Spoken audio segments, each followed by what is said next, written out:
pangtohaga-tohagana anugerah ti Allah dina Ramadan teh adalah pangampura Allah secara total. Ta eta pangtohaga-tohaga. Ya. Naon sabab? Karena lolobana jelema teh dosa. Doraka. Najan saeutik doraka ai teh dihampura ku Allah jadi ahli neraka. Najan gede dosana saeutik amalna itu kan ai dihampura ku Allah mah jadi ahli surga. Moal mungkin nu doraka asup ka surga tanpa dihampura heula dosana ku Allah. Ya. Matak dihampura dosa teh walah tuhaga. Taku Allah Ta'ala diiming-iming. Jalma nu ngalakonan puasa Ramadan kan diiming-iming rek dibere hampura secara total. Tapi karena akhir Ramadan ya maka bersih tina sagala dosana seperti orok beureum nu kakarak bubrag lahir tina rahim indung. Muga-muga urang sing kaasup golongan eta. Da urang malu masa aja lemah loba dosa. Masya Allah. Urang mah eta we heula. Urang mah era rek menta darajat luhur teh. Ya Allah atuh abdi teh luhurkeun darajat era euy. Naon sababna loba dosa.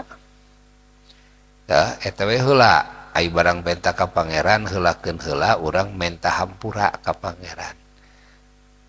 Memeh barang penta itu ieu teh hayang kabayar hutang, hayang loba rezeki, hayang cager, hayang lancar urusan, hayang heula.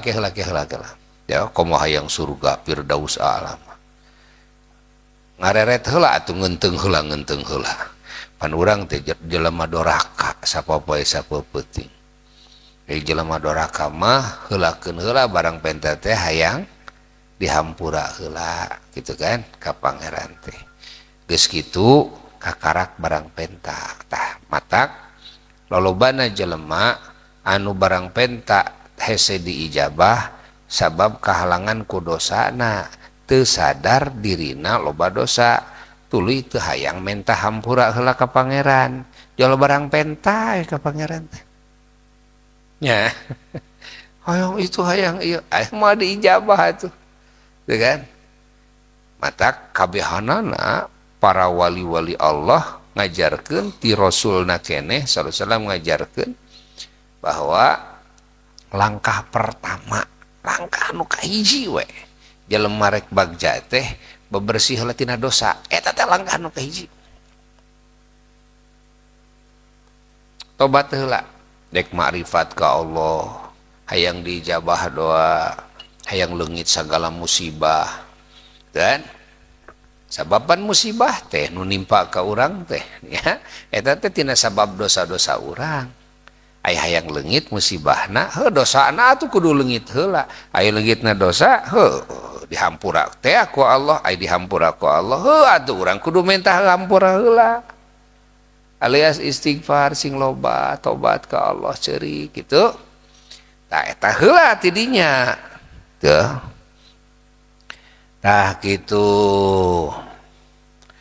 Masya Allah pangga disebut lembut teh lain leutik hargaan ar-rohimi teh nu maparina nikmat-nikmat nu lembut gitu lembut teh teu katingali gitu kan dihampura ku aing gitu najan tuaga eta dorakana ceuk pangeran dihampura ku aing nya geus dihampura mah tuluskeun narakana oge aing teh dihampura mana jan dosa leutik aing teu ngahampura nya ka neraka we di mana teh dihampura ku Allah mah kitu